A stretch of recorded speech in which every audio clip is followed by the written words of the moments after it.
So if you ever look at the back of a big professional AV rack, it's just, this mess of cables and blinking The lights. total sea of wires. Right. But today, we're sort of pulling out just one little piece of that puzzle. A single green circuit board, the Kramer UHD-IN4-F32. And it really doesn't look like much, does it? It's just 4 HDMI ports on a board. Yeah. But then you see the invoice for it. And it's nearly $1,800. Exactly. For one card. And that's really the hook for this deep dive.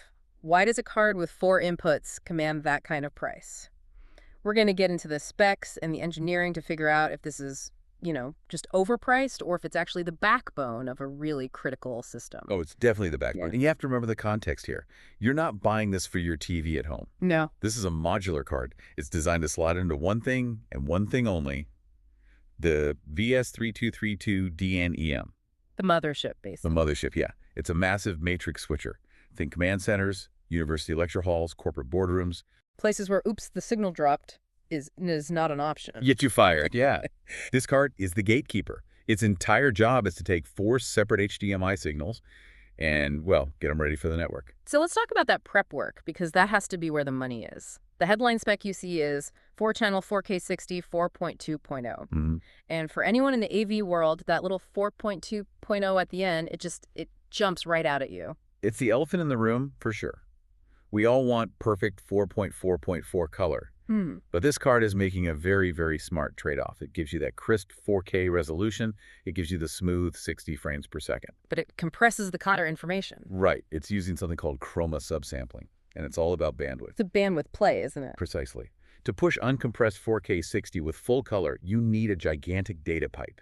By dialing that color down to 4.2.0, Kramer keeps the data rate manageable. We're talking about 8.91 gigabits per second total. Which is still a lot, but it's not system breaking. And the whole insight there is biological, right?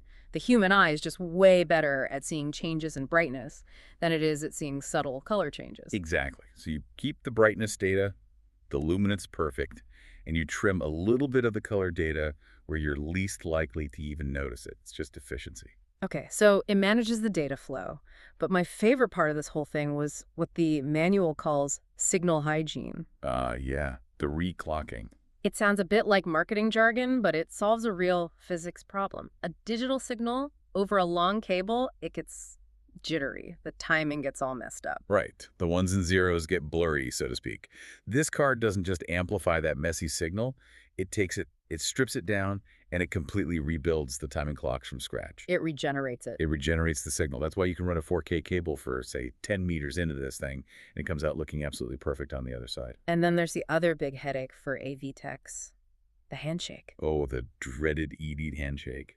Right. You plug in a laptop, you're ready for your big presentation, and you get a black screen because the laptop and the display just aren't talking to each other correctly. This card basically brute forces a solution.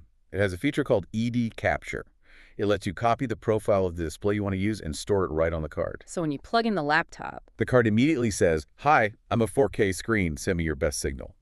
There's no negotiation, no delay. It just works. That's the reliability you're paying for. and we should probably touch on the audio too. It supports the whole 9-yard 7.1 multi-channel Dolby True HD, DTS HD. Plus audio return channel, ARC, which really simplifies your wiring. And it's HDCP 1.4 compliant, so you're not going to get tripped up by copy protection. So it's a workhorse. It takes an input, it cleans it, and makes sure it plays nice with the system, and it sends it on its way. It turns a potentially chaotic input into a disciplined, reliable output. Okay, so to synthesize all this for you, you buy the Kramer UHD-IN4-F32 because you need absolute certainty. It makes a smart sacrifice on color data to ensure rock-solid 4K 60 performance, and it actively rebuilds weak signals so nothing ever glitches. It's an insurance policy for your video signal. But that brings me to the thought I want to leave you with. We're talking about modular gear, right? The whole idea is you can swap out cards to upgrade your system down the line. That's the promise. But this card is built around the HDMI 1.4 standard. It's locked into that 8.91 gigabit bandwidth.